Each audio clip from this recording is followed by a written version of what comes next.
Spincast Cycling Show, Brian Kellison, Casey Shum, Brian White, Lisa Vries. Hello.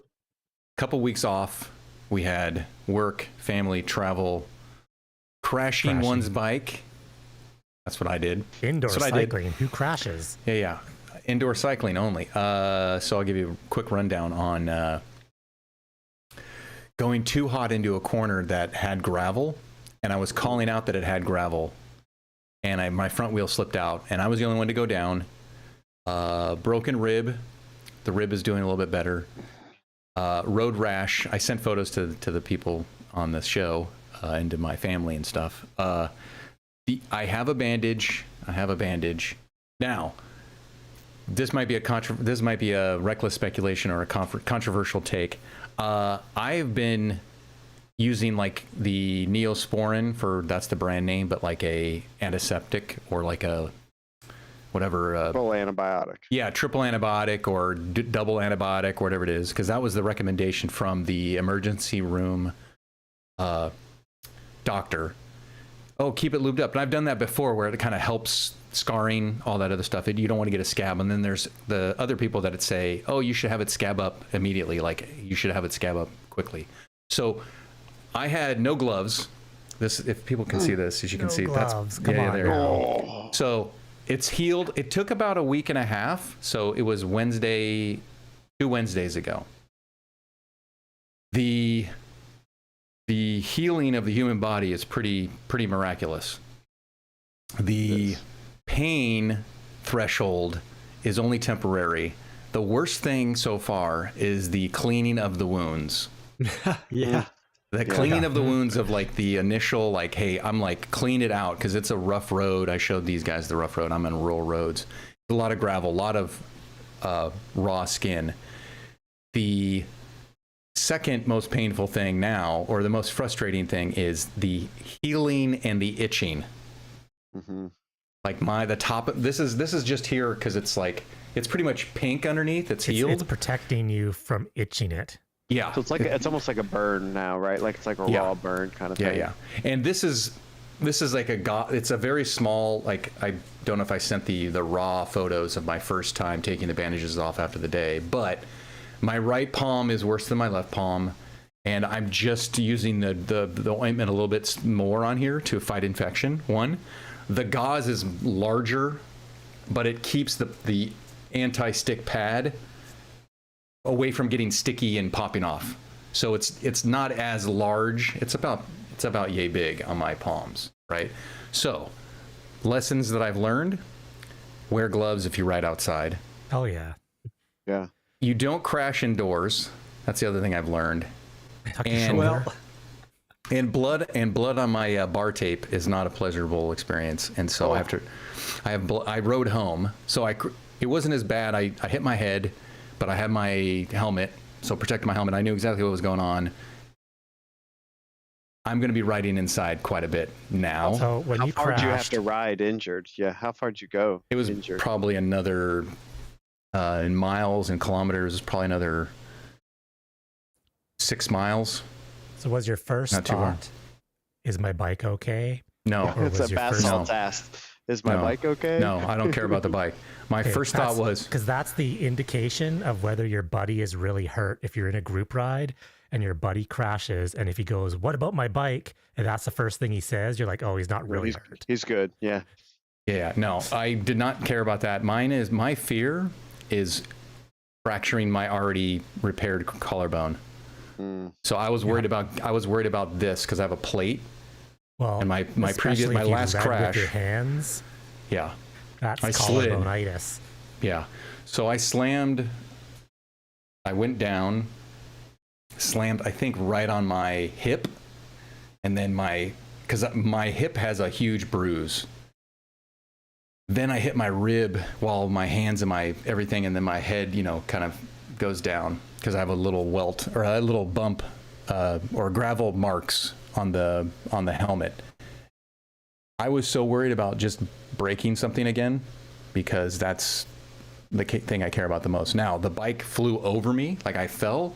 The bike then twisted over me because my feet were still in it, and it totally jacked my my right hood and shifter. That's totally jacked. They got the gear back on. I could ride back. I mean, I probably could have got a ride. My buddy who took me to the hospital said he could come get me, but the adrenaline was pumping. I got home, did that, cleaned the thing, didn't care about the bike. I still haven't, the bike is still the same. I haven't touched it in like a week and a half. So where are you filming and why weren't you live streaming this ride? I should have. This was the group. This is the Wednesday group ride.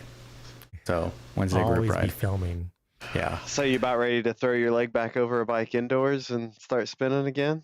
Yeah, once I get my palms good to go, once my right palm is good to go, I'll probably do it again. That's should be some aero bars. Are your elbows good? This one has got still stuff here as well. So like so it's like raw on top, and I have a little bit of extra, like I have a scab here and a little scab here. But this palm right here is a little bit more, there's bigger wounds on the right hand than there are on the left. And I have I've been doing both gauze, and now I'm doing like the tachoderm stuff on top of it. Yeah, just because tachoderm is pretty good stuff. Yeah. So, all right, that's me crashing. Let's move into, thanks for everyone's concern or no concern. It doesn't matter. It's not as bad as what is it first meant to be. The toughest part, besides the cleaning, was then coughing and laughing from the broken rib. From the broken rib. Everything. Yeah. Yeah, there's. Yeah. So, as people say, keep the rubber side down. I did not. Too much gravel in this one corner. So, what's been happening? We have that issue with thunderstorms, like wash out, driveways and things like that, and ditches. Full gravel across the road. Yeah. So we after it rains, especially, or like if in the in the spring, after all the cinders from the winter, like you got to wait for 3 or 4 good thunderstorms before you get real confident sending it an ascent, because otherwise, a couple pieces of gravel could spell disaster. I know we were talking while you were trying to fix your mic. Ruby is throwing down the gauntlet on. I have been seeing the Ruby stuff. Yeah. Man, they have challenges for full Ironman bike routes. What? Yes, 112 mile routes. Two of them are full Ironman routes, and they've got a half, a 70.3. And then they have a challenge with doing taster, they call it, where they have 3 Ironman routes, but you only do about 30 kilometers of the Ironman route. Oh, okay, yeah. Like a sampler. I really want the bonus 3,000 XP, but I don't know if I want to be on the bike for 6 hours. Yeah, I think this is the first time since I've been pretty consistent chasing the challenges in Ruby that I don't think I can get them all done, because they've also thrown in, I think there's 6 or 7 workouts in that one challenge, and they're all the one I tried to do today was 90 minutes, but there's one now that it's a series of workouts and a challenge. So that's a new one too. So they're throwing a ton of challenges out there. So I guess it's indoor season, right? It's September. They're gearing up. I was doing the Majorca stuff before I crashed on the bike outside. That's still going? Yeah, that's still going. And the community challenge. I think we reached. I don't know if we reached. Yeah, we reached the community challenge. Is almost at finished of stage 2. Yeah, very close. Those were fun. Well, there's a long time between the stages. Yeah. And I mean, because you got to ride 2,000 or 2 million miles or kilometers between stages. What? So it takes the whole community a lot of time. I was thinking it's a community pool. I was thinking, the community pool. It's like, it's pooled all of the kilometers. But the Majorca challenge, like I did like the first 4 stages, like I'm on stage 5. And there's a point where you want to like, what is it? Not purge. What's the thing where you watch all the shows on Netflix or whatever? I didn't ride the Majorca challenge for about 4 weeks. Yeah. And then I'd spent a week catching back up every day. I was like, challenge, which was that's usually the case, is like, I'm procrastinating, I missed out. But I was doing them on time or when they were released, and you can't do the binge, which is kind of nice. It's like, I have to find something else to do. That gives you an opportunity to maybe go ride another. Like I did Bike Terra, and then I was doing some other stuff in between the challenges. But if they're coming out with more challenges, what is this? The Kona one? This is the this is the how long is this Kona, 180 kilometers, 1300 ETA meters. 6 hours. That's estimated. Based on my FTP in the game. 180 kilometers. Wow. So they can do long distances. This is the thing. Yeah, there's like, actually a couple routes in Ruby that are 500 kilometers, and this is a full video route. Yeah. Full video, 180K. Cool.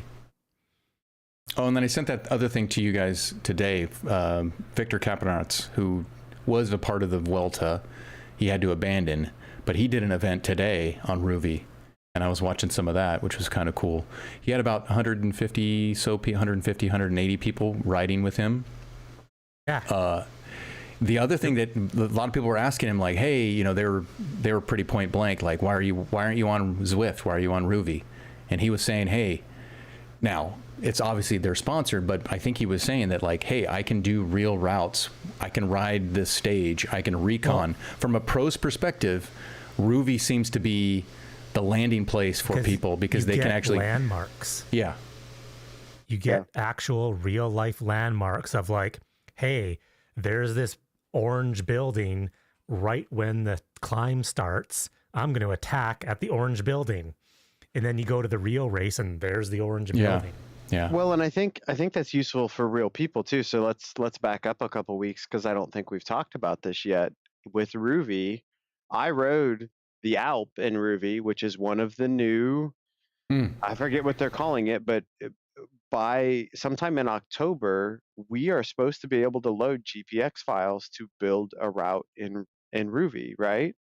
Is that, and there, or no, that's not Ruby. TPV. That's TPV. I'm sorry. Yeah, that's TPV. Training Peaks Virtual. Yeah. So I'm confusing my things, but I was thinking about that. Like if you're doing a local road race and you're not familiar with the route, you load in some bots, put your GPX file out there, and you can race some bots on a course that you're getting ready to race. And you can get familiar with, oh, it's longer between these corners than I thought. This is a good part to attack. That, you know, like you could really start getting familiar with a course. Yeah, so let's clarify. Ruby, you can submit a GPX with video. You can submit a video it's a file, long yes. it is a longer process. It has to be it has to be processed by Ruby, where the TPV or the Training Peaks Virtual and Biketerra both offer instantaneous or semi-instantaneous GPX loading, which loads a virtual version of that GPX file that you've loaded. I think Ruby underestimated the popularity when they opened up the video processing, because I was part of the beta and it was days and days when you uploaded, which kind of is a downer. Good because it's a downer, good, but it's good for quality control. Yeah, because like you want to upload your video and be like, I want to ride this tomorrow, and it's like, well, maybe not, maybe in 5 days, but they have allocated a lot more resources. And I think that's part of the subscription fee increase was we need to build the infrastructure where we can get these videos pushed through in, a matter of hours. Yeah.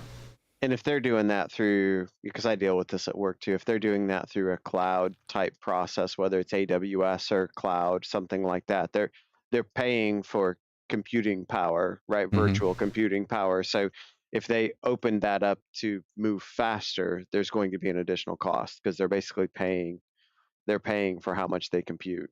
Yeah. And that was old for, hey, we're how many times? 20 minutes in, RGT, right? So RGT, this all comes from like the Magic Roads, where they would spool up your own, it was probably like a VM or something. It was like your own world that was your GPX. Now, if you're getting that millions at a time, that's a lot. So that data, that overhead. But when you're getting it 1 or 2, 3 or 4 times an hour, let's say an hour, maybe people are doing 10 an hour. You think people are doing more than that? Probably not. I don't know. I think most people Ruby, are. Though, so the cost on their back end to create or allow people to upload their videos is going to be increased. It's still the amount of content Ruby can push through is amazing compared to any sort of other app because it is live video. Yeah, but wasn't there an announcement that Ruby is trying to do a virtual world? Yes. GPX thing? I think that was coming soon. Yes, they did have a GPX thing they announced think the last where it didn't update. need video. That's the thing. Like currently, the video is like they essential to alluded to that they were diving Yeah. into more of the computer generated world. Yeah. Okay. So it could be reckless speculation. We probably should get a version release on that big version. But that's what you're saying, Casey, is you were able to try out a route on Training Peaks and get that feel for it. And you can do that in Bike Terra as well. But it'd be great to have a visual representation like Lee was saying, and which would Victor Capernauts was saying, is you're going to be able to know, oh, there's a roundabout here, or there's this is going to go into, you know, a little valley and then pop up, and then there's a sharp left turn or something like that. That's the one thing that when I do ride Ruby, I wish they had, is that little mini map. They don't have that mini map up yet. They just have the profile, and then they have the map on the gradient map. Is very good. Oh, is that what I should be using? The companion app? Okay. Their companion app is very limited when you ride. It pretty much has your metrics and it has the map. But the map is like a Google, you know, open street map, like very detailed. Like if you zoom in, it's cross streets, you see everything. You can see its satellite view. Mm-hmm. Yeah, I use it when I race because I can see if there's tight corners coming that are going to slow me down. Like, you know, if I attack and get off the front here, we're not going to get braked for a while. I was practicing the braking on the last one. I was riding with another guy. He was on a TT bike and I was on a regular road bike. And bikes make a big difference in Ruby because we were doing about the same watts per kilogram. And as the route went up and down, I would put, you know, a couple 100 meters on him up the hill. But then as soon as we got to the flat or the downhill and the speeds picked up, he would leapfrog me and put a couple 100 meters. So some of the downhills had some auto braking turns, and I was practicing timing, you know, when it says braking ending in, you know, and I'd start to pedal. And you do get a benefit. If you can time it to be on when you need to be on, you will scoot out of the corner. I mean, you're not going to acceleration. Yeah. Yes. You're not going to close 6 bike lengths of gaps, but I was doing a little bit more than he was. Was it like the Bike Terra caution physics, or no? Nowhere to that level. It's just if you're efficient in the way that you're on the watts right when it stops braking you, because there is a little bit of a lag between you pedaling and the game registering the watts. But if you can time it, you're on the watts when you need to be. Bike Terra is so far ahead of anyone else for that. Like there's no comparison in cycling apps on Bike Terra's like caution physics, like at all. Yeah. Like nowhere near. Right on. I was doing some perusing of people streaming, and Felty's back because winters has started in Finland. It's like it's already cold in Finland, so they've already started their early September winter preparation. But he was on Bike Terra, and he was doing I think a downhill. He was doing like a downhill race. I think it was on Friday, and he could not catch up to the person off the front, but he was working on the sort of like the physics of cornering and coming out of it.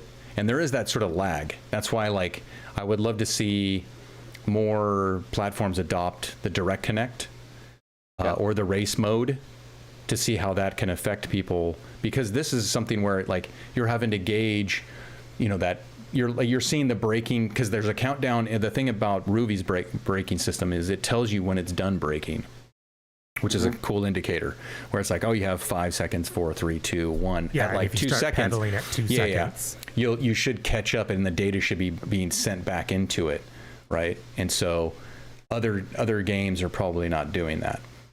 So, all right. Anything else of notice? Because I noticed some stuff. I noticed some MyWoosh stuff. Yeah, I think it's just all my these Woosh, things. Yes, Direct Connect in MyWoosh now. Direct Connect to last MyWoosh. update. And Zombieland. Zombieland. I did zombies. You did it. Okay. Yes, I did not try Direct Connect because I didn't want different stuff connecting or whatever. So Direct Connect has always been there. yes, They just It didn't faked it. work. But It never they worked. so now they're Didn't work. officially saying that it works. Yes. Yeah. Because it's always been Update. there. And it actually came up. I updated to the latest update, and I was down here downstairs, and my whoosh found my kicker in the garage. That's hooked to my router right away. It was like boom, direct Yeah, connect. okay. Had the little network symbol, and it worked very well. As I remember doing The, the initial I remember doing the initial test of like in this pairing screen, Direct Connect gave you data, and then you would go into the game and it wasn't the same. So yeah. okay, go ahead, Brian. I didn't test it yet. I didn't want it trying to find the direct connect because you have to use Bluetooth only for SRC. So 5 o'clock in the morning, I'm trying to get ready. I don't want to have to like sort that stuff out. Oh, so Direct Connect is not allowed in SRC yet, but it's allowed. No, it's solely Bluetooth because they want a direct connection. They don't want it to go to a third-party device and then like a router or a. Oh, Yeah. okay, gotcha. Ah, okay. So that direct, that way it. I mean, I'm sure there might be ways, but like, Yeah. that eliminates ways to. They want a handshake alter pairing. data. They wanted handshake Yes. pairing, which Yeah. is a one-to-one device, which is Bluetooth. Right. Yeah. So, I'm not that tech savvy. It may not be. It may be simple as like your computer connects to it. That's it. But, so Zombie World, and I've only done one day of it because I only wrote a couple days this week, and I had a couple other things I wanted to do. It is challenging, like legitimately hard. Now I don't know if it's FTP based. If it is, I only lasted 18 minutes on easy mode. Medium mode, I got just enough points to get the hard mode, and then hard mode, my lord. If anyone does try it, there is 100% of a difference between the goal speed and what your speed is. It's about 3 kilometers difference. So if you've ever ridden on my whoosh, getting above 38 to 40 kilometers an hour, you got to be doing some work. Like, like 4 watts, 4.0, 4.2 to be over 40. Like, you really got to be working. And these are like 1,000-meter segments you're running from these zombies. All right, so explain. Let's get an official announcement here. This is arcade mode zombie escape. So this is the first. Yes. There's their first venture into something that's a game, Yes. not a training thing. And so, just give us a brief explanation of what you're basically- trying to do. Yeah, you enter in. It's a separate game mode. It goes its own server. Like, it's not free world, free ride or anything. You basically enter in essentially the arcade mode, which is when you load in. I forget the exact speed. I say it's 20 kilometers an hour is where you start. So you're just riding. then You start pedaling. You start pedaling. Yeah, So it's like warm-up either. so it's like you're walking around the Texas Chainsaw Massacre town or little house, and it's not scary yet. And then eventually, the zombies come chasing you. Yes, something like that. Okay. So if you do want to tackle the zombies, get a warm up in beforehand, because basically you load it in the world and you're being chased right off the rip. So yeah, you may start at 20 kilometers an hour, but very quickly you're getting up to where you're doing some effort. So you got maybe 1,000 meters, and then you got about 150 meters of cooldown in a safe zone, and then you start another section. So it's like it's very, 2-3 minutes. You got 30 seconds at maybe another 1,000 meters, and I think some of I know whenever I was in hard mode, I had one that was like 700, and then the next one was a little easier. So there may be some variation to them, but it is pretty challenging. So are you just trying to run away from it, or are you trying to shoot them? You're trying or to something? maintain a speed because they're maintaining a speed behind you. Chasing you. Yeah. Okay. So the zombies like, say if have there's speed. They're not just they're not all the same speed. They're like, there's fast ones. I don't watch what's the one that's the zombie show, Walking Dead. Oh, they're like the running. This is the Running Dead. Like this is a running this is after the you. Running Dead. Okay. They say if they're running at 32 kilometers an hour, you got to be about 35 not to get your brains eaten. Okay. So it's like it's they're approach to something like Watt games, Yeah. but not as interactive. It's just sort of like a fun way to put a hard effort in to stay away from these zombies, right? Yeah, that's it. And as you scroll through there, a big complaint is my Whoosh download size. Because you basically, when you load the game, you download the update and then all the updated worlds. So now it's you download the game update basic. Now and none of the worlds are included in that update. So when you go to ride, you'll have to download that world. So it saves some time. So people are like, oh, people were complaining they don't have the same internet speed as maybe some of us are accustomed to where we can download, the whole update for my Whoosh HD in like 5 minutes. People have dial-up still? Yeah, if you're on dial-up, you can choose just Japan or Belgium that's to the do one, that day. Flaw of my Whoosh updates is it re-downloads the entire game. Oh, whoa. Yeah. It doesn't give you like a 2 megabyte update because it patched some bugs. It downloads the entire 20 gig game to reload the whole game every time. So there was a lot of complaints online because some guy would be like, I woke up at 7 a.m. on a Saturday to do a training ride, and you forced me to download 20 gigabytes. And by the time I downloaded it, loaded the game, it was like 45 minutes later, and I didn't feel like I wanted to ride, which is not really a big problem, but, people didn't plan. And that's discouraging, though. It's discouraging for somebody's motivation. Yeah. Okay. And like, I know on my laptop, it runs my Whoosh fine on my SSD. Well, say about 4 months ago, I just reinstalled Windows, just because all I do is basically have the cycling platforms in Chrome on it. That's all I do with it. And when I reinstalled it, I forgot to disconnect the spinning old hard drive. So it installed on that. So it was literally like 3 months of like, just like, what the hell was going on with this thing? So like I was going to replace it. So, some of the people are using a potato style laptop. It does take forever for my Whoosh to update. But so obviously that was my mistake installing on the wrong hard drive and not realizing it. People's hardware, it should not affect what my Whoosh is doing. It should affect their experience because of the experience that's being provided. But if you need a faster response time, you need to get a better machine. Yeah, correct. And not everyone can do that, but that's kind of like what I was pointing at. Like, say if Aunt Bev is trying to load this up and her old laptop's struggling. I guess point out the My Whoosh Juniors version. Okay, yeah, this is good. Let's move on. Zombies is cool. Yeah, we're into zombies. I think it's cool. I think that's a good plan. It'd be for a good My distraction. Whoosh. Yeah. It's a good step forward for getting younger kids. I'm reckless speculation here. They're going to have a snowball fight in for Christmas. So you're going to have to run away from people. No, not zombies. You're going to have kids chasing after you, throwing snowballs at you. That would be the holiday one. Yeah, that's fun. I don't know if anyone's used this yet. I haven't, because it's for kids age 6 to 18, but they do talk about,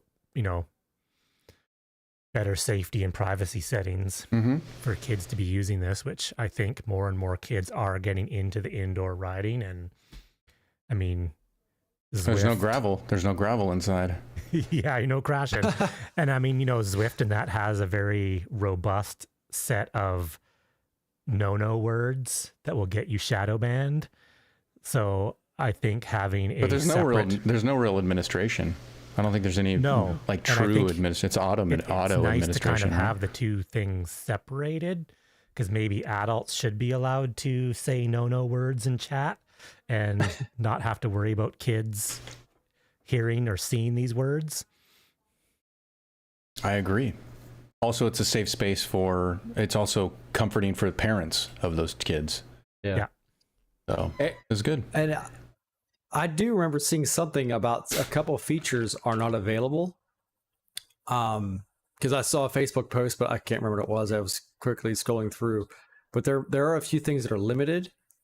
And I don't remember what it is exactly within Juniors mode. But basically, like Zabri said, it is good that they can have their own kind of limited version of of the game to be on, because Zwift has eliminated that. So I want the kids version on Zwift. I want to turn it all off. You can disable the chat on Swift. That's right. I do that. I do that. But when you used to be able to get a free kids account on Zwift, those free kids accounts had chat turned off by Zwift. You could not turn it on. But those are not an option anymore. You can't get those anymore. Yeah. But speaking of chat, so the other day I'm riding. I haven't been streaming much lately because I just been doing my rides and that's about it. But I was watching someone stream and I was talking with someone else. So I'm chatting and we're all in Watopia, all three of us. I'm next to someone. I'm typing to them about the other person streaming, kind of just like carrying on the conversation. I'm listening to the stream and I'm replying in game. It wasn't showing up in her chat. Zwift has now seemingly moved the in-game chat to a localized area. Like if I'm in Tempest and say Zavaris is in the road, or no, the jungle, he won't see my chat. And then if Casey's maybe in the volcano area, he won't see the chat. I don't know the boundaries, but this don't you have to be nearby? Don't you have to be nearby? Is that what you're saying? It's always been that way. Has it really? Yeah. I've never noticed it. You would never be able to read anything. Well, You'd never be able to read anything if it was if everybody's chat was in proximity for regular chat, but you could still DM people. Yeah, and the DM would pop I've up on never. your screen. That was the first time I'd ever like kind of chatted like that to where we weren't together. So that was Yeah, I guess I learned that today. Yeah, the DMs I think will still work if you're in the same world, but the public chat is only viewable for people that are populated within your application, which used to be your nearest 100 riders. So if you're in a really big pack, you may not see somebody talking that's 2 seconds behind you if you're in one of these monster group rides. But if you're in a pretty isolated world, you may see somebody that's 5 miles away from you chatting. So they draw a circle. It has to do with, I think, IO and CPU and all that, but they generally are only pulling in the local, I think it was 100 riders, and it's been that way for quite a while. It's how saturated the world is how far it kind of goes. Okay. Ever since the Andre Greipel ride of 2001. Right, exactly. Yeah. I have noticed that my local Zwift races, I should say the community Zwift races, have been a little quieter lately. Like when I've been riding them, the constant toxic chat kind of complaining has calmed down, I think maybe a little bit. Is that because it's less competitive, you think? It's just like this I think people gave up on the sticky watts, Z power. Yeah, it's like you just got. That's kind of what I mean. It's like people are like, it's just a good workout. Like we're just here to. We're here to get a good workout. I don't need to. I don't need platform. I don't need to be the police. I don't need to be the fun police. You're teleporting. You're teleporting too much. I'm curious how, and because one of the, I don't know if it was this season on Zwift or like another update article from Zwift Insider saying that they are introducing better anti-cheat in different devices. Now, I'm curious to see how that goes forward because. Okay, hold on. It's just anti-cheat. Please explain. What is the definition of quote unquote anti-cheat, or is this the community frustration of people using the game the way that it's built? I don't know, I was trying to find anti-cheating. I'm all for anti-cheating, but if you're like, oh, don't teleport to your friend and get XP, that is not cheating. When you guys were talking that is a game Ruby, feature. I was trying to find it and I couldn't. So this is from memory, but I did read that too, and this is my interpretation of what it read was basically they were working on things to identify abnormal things in the efforts of anti-cheat, but it was also genuine efforts. Right. I haven't forgot that. Genuine efforts. It was genuine efforts, but it was very clear. Yeah, it was very, very clear in the way they wrote it, though, was an identified questionable act, whatever, would be processed through their internal review process just as an issue today would. So basically what I read is that they would maybe automatically generate a list of writers to review, but it was going to require manual review and setting a flag. Like, this isn't going to be a real-time DQ kind of thing. It's going to be, Lee has sprint bugged in the past 8 races and that tripped some flag on a server, and you're going to go on a list, and 5 weeks from now somebody at Zwift's going to have time to look at it and be like, yeah, he's a cheat, and we're going to shadow ban him for a week for what he did a month ago, right? Like that was like I know I'm super negative about it, but there was nothing automated about it. It was very clear that it was going to go basically to internal review if you tripped a trigger. And I'm just like fix sprint bugging, right? Like, don't do anything else, but just fix sprint bugging, and you get rid of like half of the mess right now. Well, the sticky watts thing is a hard thing, I think, to actually fix, because having ridden on a lot of other platforms in the last 6 months, the Ant Plus thing is what's fixing, sticky watts is what's fixing the Ant Plus issue. I mean, everyone should be using Bluetooth, but the first thing is, like, I used Ant Plus on Zwift for 8 years, and I thought, man, Ant Plus is awesome. I've never had an Ant Plus issue ever. And then the first ride I jumped onto Ruby, I was getting to disconnect every 15 seconds, and I was like, what the heck is going on, Ant Plus? Does Ruby suck? And then I jumped on my Whoosh, and the same thing, 30 seconds on, 5 seconds off, and I'm going, man. Then I dug into it and go, no, it's just that Ant Plus isn't great. And Zwift fixes the Ant Plus issue by sticky watts. Yeah, Zwift introduced it themselves to cover poor connections. And now if they take it away, they're going to have a bunch of dissatisfied people who have crappy Ant Plus, or, mom fired up the microwave and screwed up my race. And right, you're going to have all this stuff. So they've got to figure out how to resolve it without turning it off and causing that other customer service nightmare. I think more and more trainers are coming out where everyone, I think, is leaning more towards that Bluetooth is the the connection that you should be using, but a lot of people still use Ant Plus. A lot of trainers still have the Ant Plus. I mean, what's the amount of, well, we don't have the data. We can only speculate. The Ant Plus user versus Ant the Plus Bluetooth user is a great outdoor sensor protocol. And that's what it was designed for.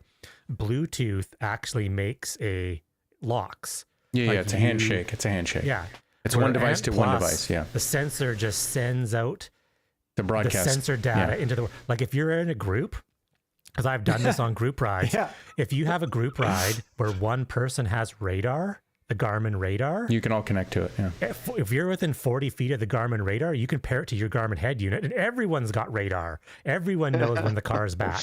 I never thought about that. That's cool. And if you pull out of the 40 feet, it'll just say radar disconnected. And when you pull close enough, it goes radar connected, because the radar, Ant Plus, just sends a sphere of sensor data. And anyone within the sphere can pick it up, where Bluetooth is just one-on-one. You're getting the data, and that's it. It's an outdoor protocol. It's an outdoor it wireless doesn't protocol. do well when it has outside interference of a lot of Wi-Fi and other signals. So indoor, it kind of works, but it doesn't. Like, have you ever been to the spin class and tried to pair your Ant Plus heart rate monitor to your spin bike, and it picks up like 17 other heart rate monitors, and you're like, which one's mine? Yeah. But it's also, I mean, we can dive into the weeds, but from a data perspective, the Ant Plus dropouts paired with the spiky power and the high and low cadence would very easily trip the trigger to exploiting dropouts versus mom revved up the microwave, right? That if you use secondary data elements to say this person's getting a high frequency of dropouts, and those high frequency of dropouts are alongside very peaky power, 600 watts to 50 watts, 600 watts to 50 watts, or very peaky cadence, 90, 20, 90, 20. You can, and then you give them a warning, right? Like, whoa, you need to fix this. Either quit pedaling like this, or tell mom to shut the microwave off. Are we trying to solve this for Zwift? Or are we trying to, it's already been solved in other places. Or Zwift just quits covering the dropouts and tells their and I think they're at that point, right? The early days, Amp Plus was the way. There was a lot of devices that wouldn't even do Bluetooth when we started Mhm. Zwift. Yeah. Everything does Amp Most heart Plus rate that's been monitors. released now. So I think Zwift might just need to say we're not going to cover the Amp Plus dropouts anymore. It's a 1-for-1 packet for packet Amp Plus display Mhm. in the game. If you have dropouts, you either need to switch to Bluetooth or fix Well, your crap. yeah. Right? Well, Like because in just Ruby and my whoosh, that's exactly it. After I got frustrated and was like, screw all these dropouts, I just switched to Bluetooth and I've never had a dropout since. Yeah. Like, Yeah. It's a on switch. it's on Zwift to decide to decide to sort of drop the support for Amp Plus. Well, they're at the point now where they probably could, actually all the apps could probably drop Ant Plus support, and you would probably have less than 1% of the people complain that doesn't have Ant Plus, because every trainer, heart rate monitor, Yeah. everything that's come out in the last 7 years is dual. I don't even think they need to drop the support. They just need to stop band-aiding the That's what I mean. That's what reception I- issues. yeah. Yeah. They just gotta quit propping it up and just say it's a directory. What I get is what I get. I just, when you're talking about people on the Facebook groups talking about, oh, I've never had an issue with Amp Plus and Bluetooth seems so, whatever. I'm wondering if the Amp Plus filling in the gaps makes their ride smoother or gives them something, whereas Bluetooth, it's not. So they think something's wrong and they go back to what they, Well, that makes sense. ERG workouts are way quicker on Bluetooth. If you try to do an ERG workout on Ant Plus, the reaction of your trainer is typically quite a bit slower. Oh, yeah. When I until you said does that, I never even workouts? put that together. I'm just joking. Yeah. Yeah, Oh, no, yeah. I've tried it back to back many times. Yeah. And like if I use my Karoo 2 to control a workout, when I'm still trying to ride in Zwift or Ruby, the Bluetooth is just seconds snappier between interval sessions. There was a lot of times on Ant Plus where if you had a 10-second sprint section, you actually really only got 3 seconds of interval because it took way too long to react. Yeah. Yeah. Oh, wow. So all that, it looks like season's getting revved up then, right? We're seeing all these changes. Zwift announced their roadmap. Ruvy's firing up the challenges. DPV got GPX routing coming. MyWhoosh got zombie mode coming out. Somebody told me today Bike Terra maybe integrated click virtual shifting. I've got to go research that because somebody was telling me today. And the rumor mill, not the rumor mill, it comes directly from Matt, who's one of the developers, that they're also working on improved avatars. Okay. So, Oh, I come kind of on. like the I don't want them to avatars. go away. you want them to go? You want a retro mode? You want to be able to turn it on and turn it off? Yeah. I I'll want be the interested twerking to retro guy. I'll be interested to see the new stuff coming from Zwift. It is a decent amount of new roads that they claim. are I coming. it was was in there in just New going to York. say that. We New York give stuff. Zwift, I personally give Zwift a very hard time Yeah. of not having enough roads. And if it's true that they did 31 kilometers, I'm impressed. That like doubles the So- size of New York, doesn't it? Yeah. Like big It time. tripled. New York is like 20K or something, or not Yeah. doubled. Yeah, Yeah. totally doubled. It went from like 21K to 51K. Yeah, I went back and looked because the Zwift Insider article says, whatever the coast expansion to Watopia was 19 kilometers, and I'm like, Zwift is notorious for counting both directions, but it was actually 19 kilometers they added. So if this is 31 full one-way like added roads, I might actually ride New Yeah, York a the little grade bit. was 11K.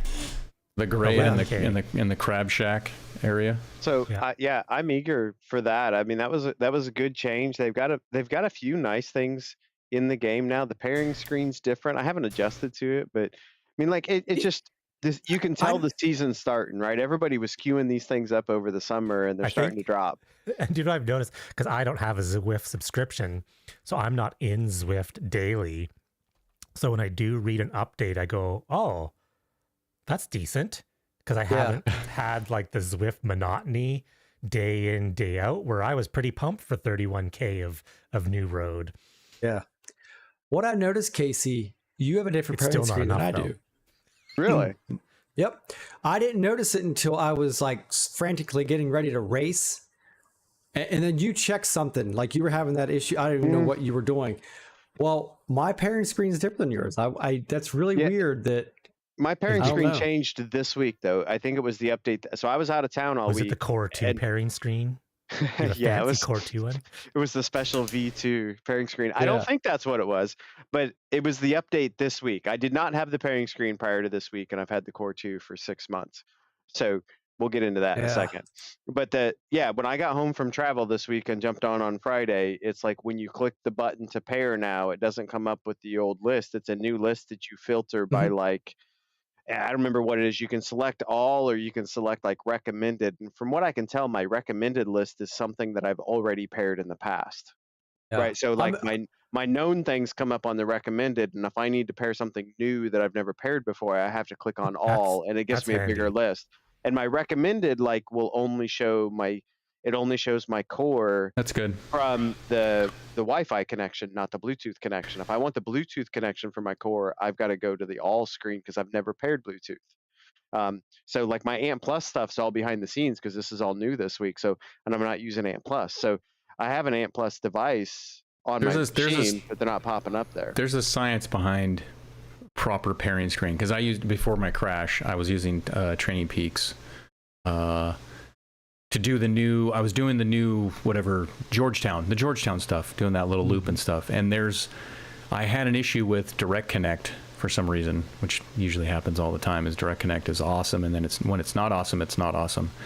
But it was like I had to connect, and then you had to select the thing you were going to connect, which is your primary power source, and then you had to actually connect the thing you wanted to connect.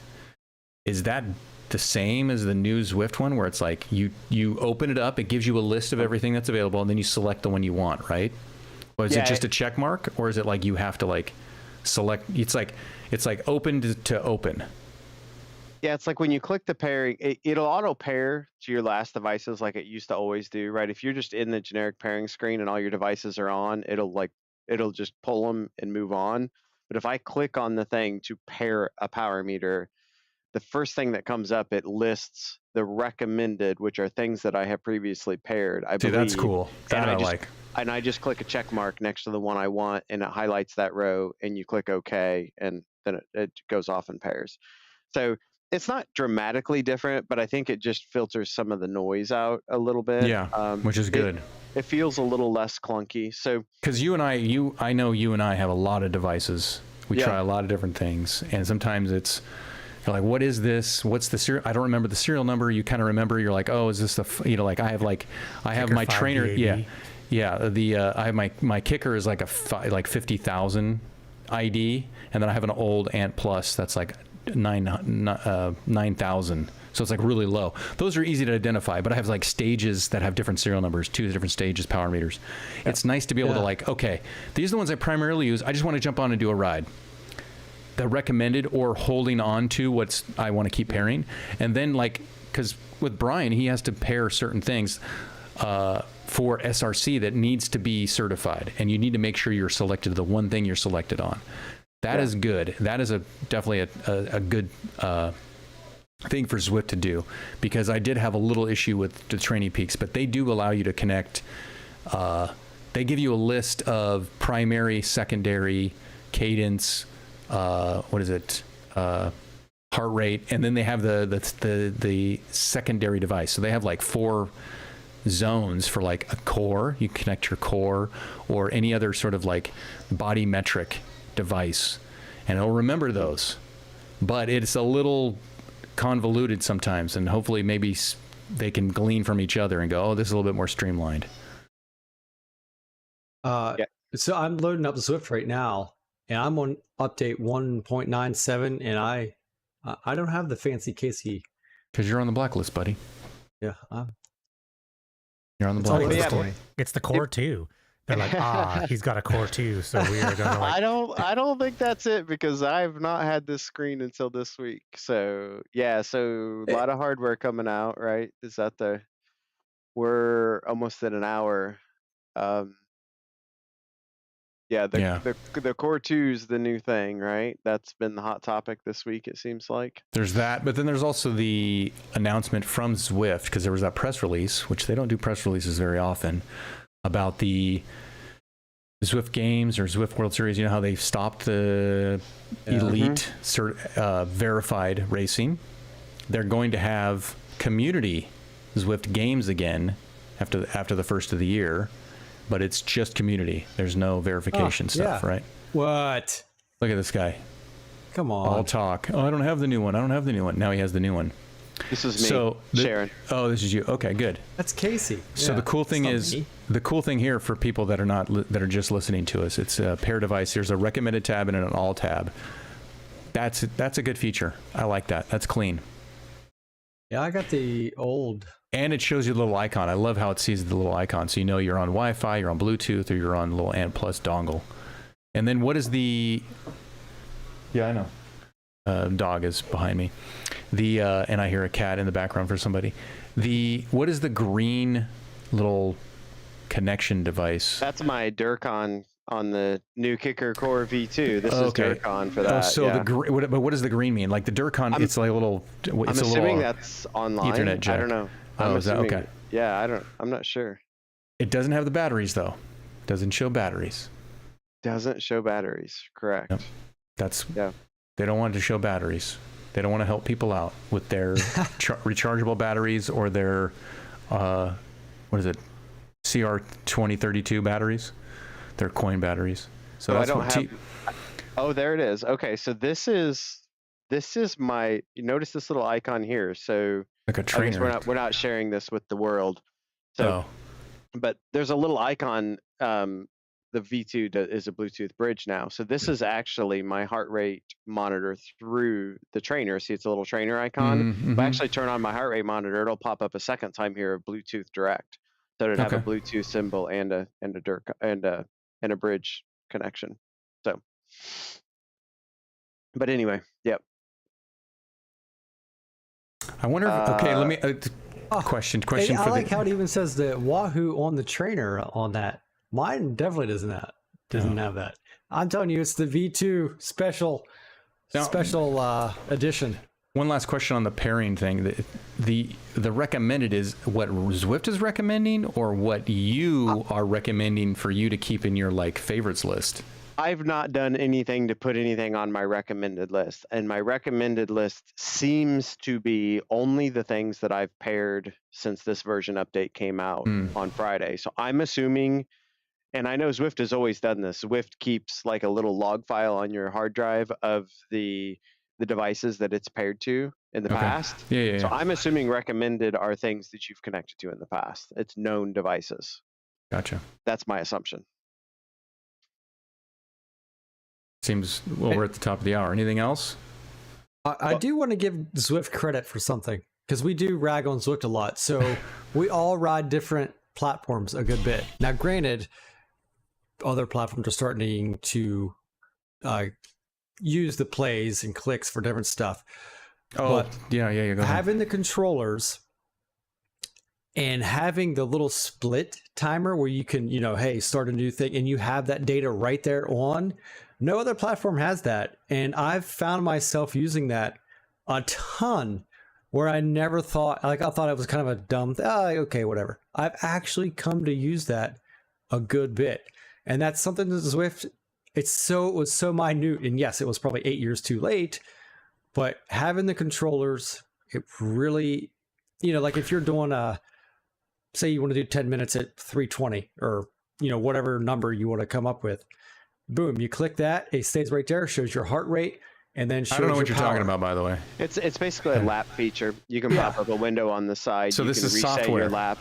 This is in Zwift. It's in the game. It's in Zwift, and then so you could pace a hill climb, right? Like I'm coming up on a 10-minute hill. I'm coming up on the grade. Even in a race, you can reset your lap at the bottom of the hill, and you can see your pace. Yeah. So doing it in game, that's good. Yeah. So I gotcha. we're at the top of the hour, but some things coming up. I ordered a set of what are they? Oh, right. Swift Click They 2s. discontinued the old Play. Like the Yeah, Play so still works, but they're not making them anymore. They have I've got Click I've 2 got now. Click 2s coming, so we'll see how that comes. I think they'll come this week. I've been playing with pedal games. So this is Jonathan Levy's thing. It's really cool. So if you're interested in some of the stuff that like Sauce would give you, it will do a lot of those metrics like Sauce. So I'm using the drafting out of that, but it has games built into it where it's reading your data from Zwift, and you can set up a game to be like amount of time spent in threshold, and it'll build a streak. So you were in threshold for 3 minutes and then you fell out of threshold, and it resets your streak, and you can try to beat your streak. And it even has some stuff where like you can join a friend and you can do competing attacks. And like I've not played with any of this, but it's really cool. So I'm going to do some more playing. Pedal games is what it's called, community based thing, kind of like Sauce. So that's a cool thing coming, and it has some really cool stuff in it. Right, and not related to Watt games, because it's a attachment onto only Zwift, right? Or does it attach everything?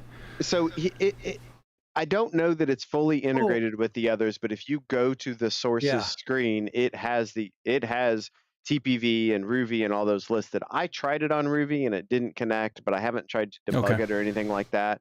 But like right now, when I select Zwift, and it doesn't require the second Zwift account, so it must be scrubbing data straight off of my Zwift local client, because it doesn't require that second free user to like what do you want to call remote watch you and see what's going on around like you, spectate you. Yeah. So it's been really good. I'm a fan. So we're gonna do some more playing with that. There's a few, Zwift streamers that have been using the pedal games metric overlays. They look really nice.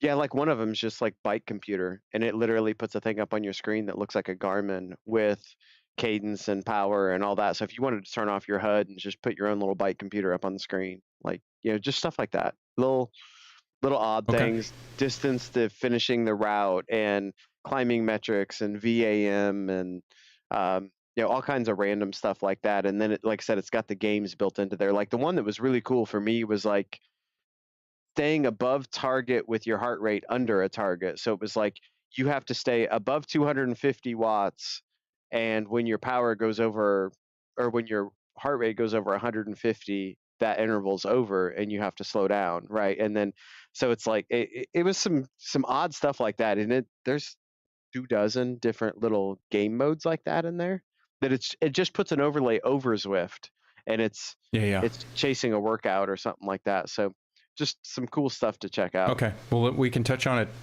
up next, unless we want to touch on it now. But I think we're good now. Yeah. Yeah, I think I just throwing that stuff. Those are future things that as we dive into them a little bit more, that may be up and coming. Okay. Yeah, for sure. All right. Ladder races and ZRL are I'm doing ladder races a bunch now. It's just started in the last week. ZRL's firing up. ZRL's starting. The TTTs on Bike Terra are also something we can talk about coming up. So yeah, and if anyone has any topics, they can add them to the list in the comments. Even though I don't read them. Lee will read. Lee follows up on all that stuff. So, all right. On that note, I have to go walk the dog with the wife. So that's why I'm getting out of here. My crash is getting better, or my road rash is getting better. So on that note, bye everybody. Lee, you're muted. What do you want to say? You have an ASMR scab picking stream coming up in the near future. Oh, the itching. The itching is probably the most frustrating thing now, because it lasts for hours at a time. But painful wise, no more pain. No pain. I've only had pain from like the first day or two. So I could sleep and all the other stuff. So well, I hope you're back on the bike this week.